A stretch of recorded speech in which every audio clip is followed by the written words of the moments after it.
Well, in late March, the Israeli defense minister warned that Israel would annex large portions of the Gaza Strip if Hamas did not release all of the remaining Israeli hostages. And indeed, just 2 weeks after that announcement, more than half of Gaza is no longer accessible to Palestinians. The Israeli military transforming swathes of land once home to hundreds of thousands into a security or buffer zone. Last week, the Israeli NGO Breaking the Silence published The Perimeter. That's a new report based on testimonies from Israeli soldiers revealing that troops were ordered to turn that infamous buffer zone into a kill zone where anyone who entered, civilian or not, would become a target. For more on this, Amir Ziv joins us on the program. He is the Pedagogy Coordinator of Breaking the Silence. Amir, thank you very much for joining us today. Could you perhaps start by telling us more about this report? How many testimonies is it based on, and what are some of the main findings? Thank you for having me. First of all, I will say that the collection of testimonies is based on a few dozen testifiers. We have several dozen testimonies regarding that buffer zone, that specific policy of making a widespread area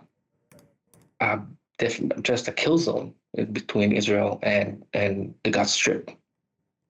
So Amir, what exactly then is the purpose of these buffer zones? I mean, I imagine that the stated intention is obviously not to kill people. What is the justification for having these areas? So this buffer zone policy, or the idea of buffer zone, is something we see in the Israeli policy, both in the occupied territories and part of the security concept, or the security paradigm that the state of Israel uses for decades now. The idea is, if we'll create a flat area between us and what we presume is the enemy, the Palestinians in the Gaza Strip, that will provide us a clean line of sight and a clean line of firing, will be more likely to stop events like the Hamas attack on October 7th. It's part of the paradigm that says that we are living a forever war, and the only way to protect ourselves is by making the Palestinians pay the price, both in land and lives. So what are some of the, can you perhaps just take us through a couple of examples of the testimonies in this report? What are people saying? And I guess it does also beg the question of, why do you think these soldiers are continuing to participate in a mission that is de facto resulting in what's described as kill zones? Well, some of the testimonies are basically just soldiers coming to speak about what they were sent to do, right? All of the testimonies, actually. And what the testimony gives us is a point of view that the state of Israel doesn't want us to see. The state of Israel claims that the goals for this war is to demilitarize Hamas, to defeat Hamas, and to bring back Israeli hostages from the Gaza Strip. But in reality, soldiers get different orders and different missions specifically regarding the buffer zone. The idea is to take land from Palestinians. And when soldiers when soldiers are coming to speak to us, they share the orders they get, how the mission is done. They are giving a specific area within the Gaza Strip, and they are told to flat it out with any means necessary, basically with bulldozers, with mines, explosives, whatever it takes. And that some of them share the idea that the mission they got, or the feeling they get, or what the orders were, that this is both a security issue, but also revenge.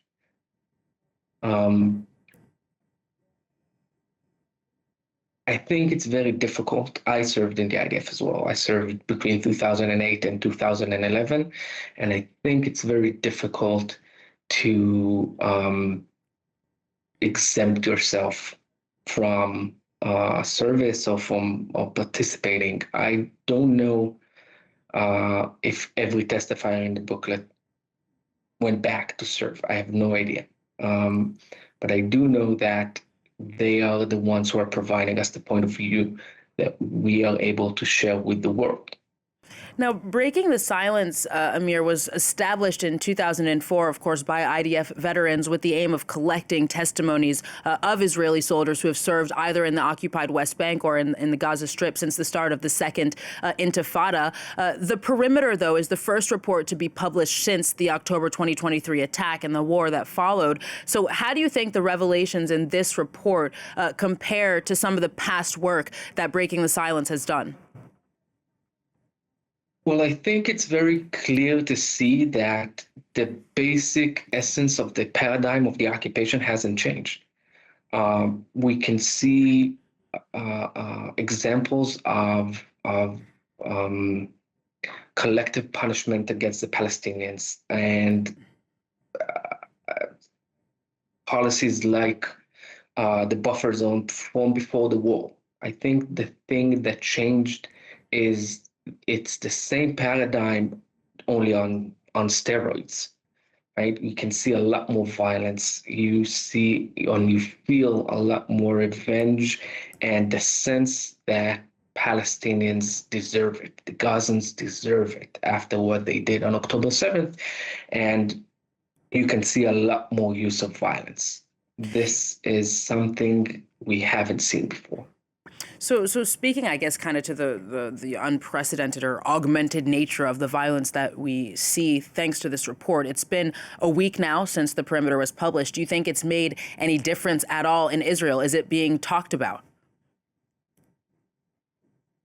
Not as much as I would have wanted or we would have wanted. I think the Israeli society doesn't really want to know what's happening, but you can see a lot of attention the report has gotten with international newslets and within Israel. The Haaretz newspaper published a report about it. You can see people talking about it, and we get questions and we get responses. Obviously, not as much as I would have wanted, but it does make a difference. In a week, we're conducting an open lecture for the public to come and talk about it, hear about it, and see what can we do about it. Now, this report, Amir, of course, comes after hundreds of Israeli reservists have been kind of publicly condemning the government's decision to resume this war. Do you think that is having an impact, in conjunction with this report? And then in addition to that, do you think that the pressure that we do see to end the war coming at least from some segments of the Israeli population, is it mostly about the hostages, or do you think that among those protesters, those reservists, that there is a wider desire to end the war even once the remaining captives are freed? We see in the past year and a half since the war began, a bigger chunk in the Israeli society sees the war for what it is, or see our policy for what it is.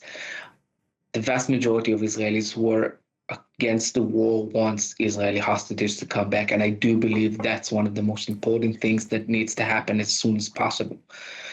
But the part within the Israeli society who is opposing the war because of its nature, because of what we're actually doing in the Gaza Strip, is getting bigger. We're still, sadly, not the majority in Israel. We're working on it, but we are growing in numbers. As a final question for you, Amir, do you think that there's a role for the international community to play in putting more pressure on Netanyahu's government to change course? If you do, why do you think we haven't seen that happen yet? Obviously, I think the international community has a role to play. The occupation, both in the West Bank and in the Gaza Strip, because the West Bank has been suffering as well very much in the past, in the period since the war began.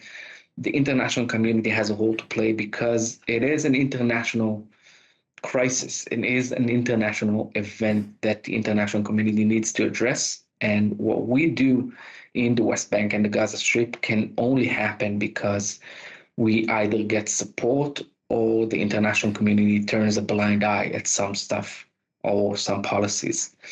And I do believe the international community needs to push harder in order for the war to stop. Why hasn't it happened yet?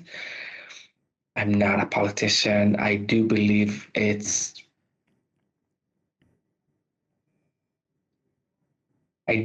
based on agendas and based on uh, um, different, I guess, points of view about this conflict. But we do see a change. We do see more politicians talk about an end of the conflict.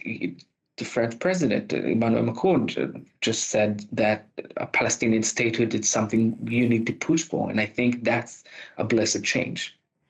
Amir Ziv of Breaking the Silence, thank you so very much for coming on the show today. Thank you for having me.